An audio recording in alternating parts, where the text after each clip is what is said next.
रहा है पूरा का पूरा ये जो हवन हुआ है आज, ये पुनर्जागरण न्यास के माध्यम से हुआ है।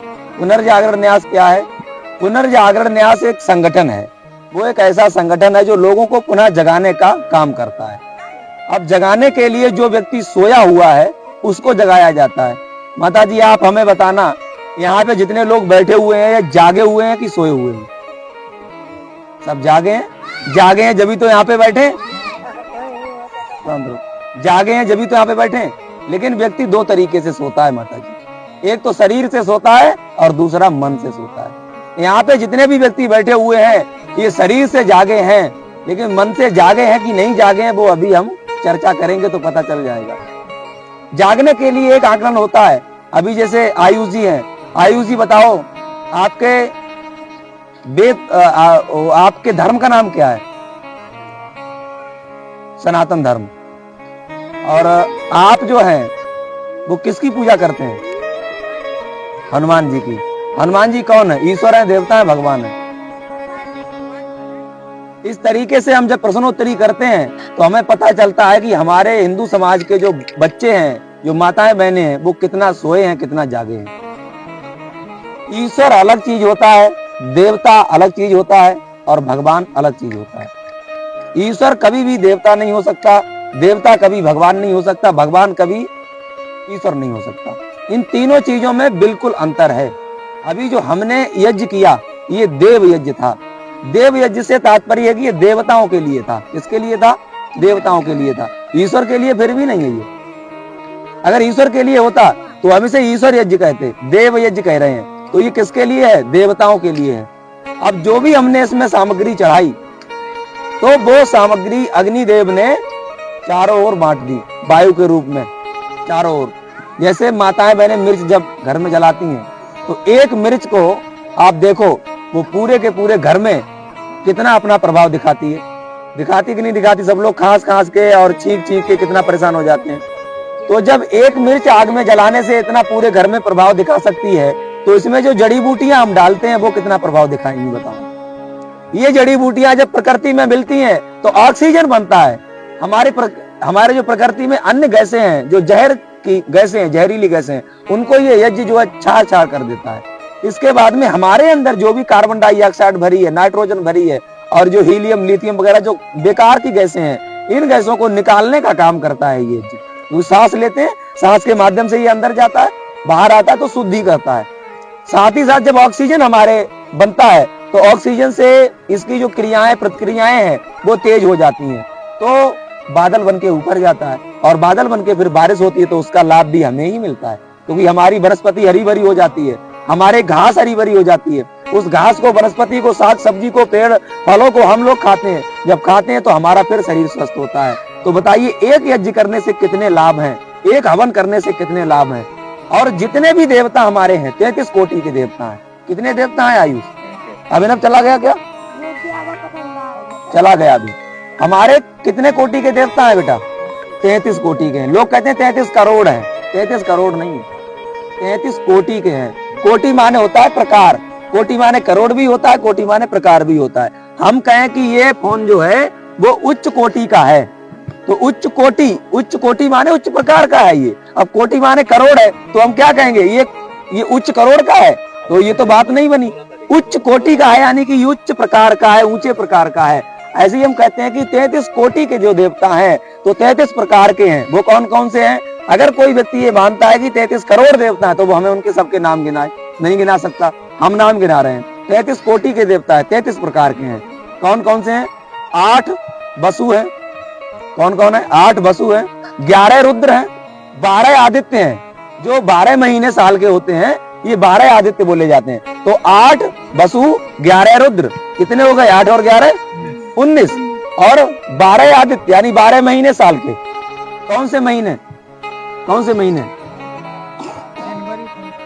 नहीं, जनवरी फरवरी नहीं है, ये महीने नहीं है, ये तो उनका बनाया हुआ वो है। हमारे महीने हैं पौष, माह, फागुन, चैत, वैशाख, जेठ, आषाढ़, श्रावण, भाद्रव, अगहन, कुमार, कार्तिक, अगहन, पौष, माह। ये हमारे 12 आदित्य हैं। तो 19 और 12 कितने हो गए? 31 हो गए और 2 अश्वनी कुमार हैं। तो 31 और 2 कितने हो गए? 33 हो गए। तो कितने देवता हमारे हैं? 33 कोटि के हैं। अब उनकी पूजा कैसे करेंगे उन देवताओं की? तो उनकी पूजा करने के लिए जो व्यक्ति सामने होता है उसी को तो हम भोग लगाते हैं। अगर वो देवता हमारे सामने नहीं है, इस वायु में विलीन है, तो हम हवन में वो सामग्री चढ़ाएंगे और हवन आग के रूप में, वायु के रूप में उन सभी देवताओं तक बराबर बराबर मात्रा में पहुंचा देगा। बोलो सत्य सनातन वैदिक धर्म की जय। तो ऐसे तो देवताओं की पूजा हम कर सकते हैं। अब ये देवता हो गए, अब भगवान क्या है? तो भगवान उसे कहते हैं जो व्यक्ति उच्च कर्म करे, मर्यादा में रह करके ईश्वर की उपासना करता जाए निरंतर, और वो माँ बाप की बात माने, गुरु आचार्यों की बात माने, अधर्म को चीड़ चीड़ करके जो धर्म की पुनर्स्थापना करे, उसी को भजे सूर्यवान यानी भगवान कहते हैं। तो भगवान प्रभु श्री राम थे, दशरथ के पुत्र थे, ईश्वर नहीं थे ये। भगवान प्रभु श्री कृष्ण थे, भगवान थे, ईश्वर नहीं थे ये। भगवान क्यों थे? इनका ऐश्वर्य चारों ओर था। ये अधर्म का विनाश करते थे, राक्षसों को मारते थे, देवताओं को आगे बढ़ाते थे। इस क्रिया को, इसी प्रक्रिया को हम भज सूर्यवान में रखते हैं, यानी वो भगवान थे, ईश्वर नहीं थे। ईश्वर तो सर्वत्र है, हर जगह है, एकत्र नहीं है। भगवान प्रभु श्री राम एकत्र थे। और हम कहते हैं कि ईश्वर जो हमारा ईश्वर है, वो ईश्वर कैसा है? निराकार है, आकार नहीं लेता। बिन पग चले सोनहि बिन काना, कर विधि कर्म करे विधि नाना, आनन रहित सकल रस भोगी, बिन वाणी वक्ता बड़ जोगी। बिना कान के सुनता है, बिना आंखों के देखता है, बिना मुंह के वो खाता है, बिना नाक के सूंघता है, बिना पैर के चलता है, बिना हाथ के करता है। वो निराकार है, उसे रूप लेने की, उसे आकार बनाने की कोई जरूरत नहीं है।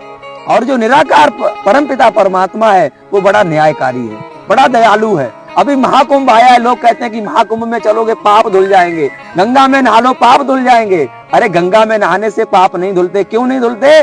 जो पाते काया से होई, और बिन भोगे छूटे नाय कोई।